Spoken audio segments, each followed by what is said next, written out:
Ken Roxon finally did it. I know this isn't the, my phone's going crazy right now. I know this isn't the, first win since the big injury, but it's the first win in a while. I don't know how many days, but it's the first win in a while for Ken Roxon. Welcome to our recap video of round, I think it's 15. Is it 15? I think it is 15. Yeah, it is 15. Okay. Round 15 of our recap. Alright, we're gonna start off with 250s because Jet Lawrence, woo! Jet Lawrence finally got the podium, but I think it was kind of handed to him. Let's go back to the heat race drama between Faulkner and Lawrence. Faulkner's an idiot, let's be real. Not really, I wouldn't say idiot, it's just, you can't be doing that. So if you all didn't see it, spoilers in this if you haven't seen the race, so I recommend you go see the race. I've already spoiled a ton already. Heat race number 1 for Jet Lawrence. Amazing start. I mean, that was almost a Michael Lessie Anaheim 1 2014 start, in my opinion. But goes super wide. I mean, that's kind of his fault going super wide, but you go super wide. If Faulkner's not there, Jet grabs that whole shot or maybe comes out second. But Faulkner decides, I'm going to push him all the way up to the berm or the end of the turn there and just clean him out. And that's what he did. He cleaned him out. And instant karma as Faulkner gets into the back of Hunter Lawrence and goes down right after he took out Jet. So I think that was kind of funny. I was actually really confused because I saw Jet down and they didn't really show Austin going down either. So when they had the camera, I was like, oh man, Austin's in the lead. But when they had the camera on him and he was like dead last, I was like, what happened to him? And then they finally showed the replay and you could see he got in the back of Hunter Lawrence there. And Jet coming through the field gets him back before the flat, was that a left-hander? Left-hander, I believe, before the finish. Punts him off track. I mean, he didn't. Faulkner stayed on 2 wheels, but let's be real, he punted him. In my opinion, he punted Austin Faulkner. Then we get in the main, and Jet kind of screws up the start, which I want to talk about that start for a little bit because where did Dylan Ferrandis get these starts from? He must be motoing down at wherever he trains. I think it's here in California, honestly.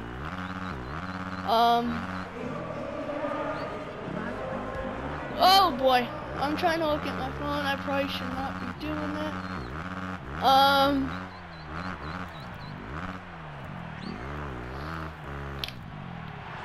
I forgot what I was gonna say now. Oh yeah, that starts.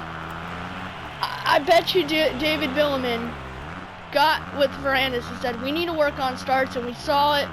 It was better at Oakland and San Diego, but today's start, oh my goodness, that was a good start. He didn't have a great gate pick because of the heat race. Cameron McAdoo took him down again. It wasn't as bad as, what was it, Wednesday? But it was pretty funny to see. He took him down again, and the start, Ferrandis is kind of on the outside, really on the outside actually, right next to Jet Lawrence, gets the jump over. Jet got the jump over him. It's just I think Jet wheelied a little bit, and that was pretty much the end, and Ferrandis got the whole shot, and it looked like he was going to go on to the win. Meanwhile, but we'll talk about this at the end, Craig had his issues today. He went down, and went down again like 3 laps later. That's a bummer. By the way, that Shift MX gear was incredible. That was some of the best gear I've seen. That was the best gear all day, other than Jet. Actually, no, Chase Felong had the best gear all day. Let's be real. If you don't know who that is, go look him up on Instagram or something, or YouTube. He had the best gear all day. Austin Faulkner tracks down Dylan Ferrandis and puts a pretty aggressive move on him. I was actually kind of surprised. We saw at Oakland and San Diego, Ferrandis kind of put an aggressive move on him, but this what Faulkner did today was over aggressive, honestly. More aggressive than what Dylan did to him. He bumped him and Ferrandis went off track, and I thought he was gonna go down, but he did a good job of saving it, and that was pretty much the end of it. And Faulkner won, and Lawrence made the podium. He finally got a podium. But if Craig doesn't have his problems, move everyone back a spot. Honestly, I'm really bummed for Michael Mosiman too, because he was in that podium spot for a long time. McAdoo was in it for a while, and then Mosiman was in it for a while, and Jet just passed both of them. It looked like McAdoo towards the end of the race was going to pass him again, but he didn't. And let's talk about Jet Lawrence to the whoops. Like 2 laps to go, he almost had an Anaheim 2 moment. Honestly, he got so sketchy in those whoops a couple times today. Got sketchy in the rhythm section in the heat race too, and that's how Austin got back around him. Because Austin did get back around him. I don't remember, did Austin end up beating him? I don't remember. Yeah, that's enough for 250 though. Faulkner wins the race. 7 points behind Ferrandis. I think Ferrandis is still gonna win it, but you never know. Cianciarulo had an 8-point lead on Ferrandis last year in Vegas, and he lost it by crash. But I don't think that's gonna happen. Anything can happen in Supercross. Under the 450 class, I got proven wrong. Ken Rock, I honestly thought after, what was it, last Sunday in the rain, in the mud, when he got that 10th place, I was like, nope, he ain't winning. And especially on Wednesday when he faded back to 5th, I was like, nope, he ain't gonna win one, I'm sorry. Comes out today and leads wire to wire. That was cool to see. Kind of shocked me too. Screwed up my fantasy a little bit, but my fantasy was better. My RM fantasy was better. I haven't checked the points or anything, but it was better. I know it was better. Makes an awesome pass on Cooper Webb. Like, if you haven't seen that pass that he made on, actually he didn't lead wire to wire. Now that I remember, I think he led from like lap 4 on, honestly. Makes an amazing pass on Cooper Webb and is pretty much gone at that point. Not like, I think he only had like 2 seconds at the end of the race, so he wasn't like gone. And I think that's because of the shingles. But he was pretty much there. He did enough to win. He did enough to win. There we go. My boy Eli. He's managing this title at this point, let's be real. Hi, Bella. He's managing this title at this point. Got into 3rd.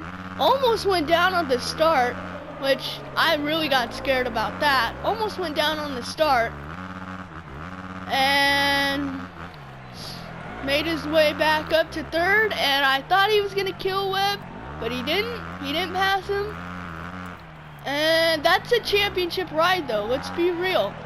When someone else is on just a little bit more, or you're feeling a little bit off, and he even said he was on it today, and that's why I picked him for fantasy. Well, I was gonna pick him anyway because of my strategy. It didn't work.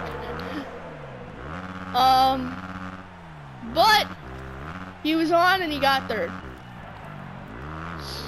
He even said it wasn't worth it to catch Webb and pass him, so he pretty much dropped anchor, but did enough to get the podium. Cooper Webb did good too. For when that race started, I thought he was gonna win, honestly, but he didn't. Good, Ken Roxon wins. One more honorable mention, Benny Bloss. Actually, 2 more honorable mentions. Benny Bloss and Malcolm Stewart. Stewart looked like he was gonna win that heat race for a second. Benny Bloss did win the heat race, but again, kind of got lucky because Davlos went down with like 2 laps to go or whatever. But Benny Bloss wins the heat race, and there you go.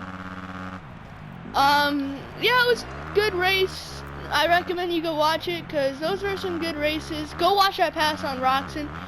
And if you don't know, finally got some footage of Justin Barcia's crash on the broadcast today, and it wasn't what I thought it was gonna be, but it was pretty funny.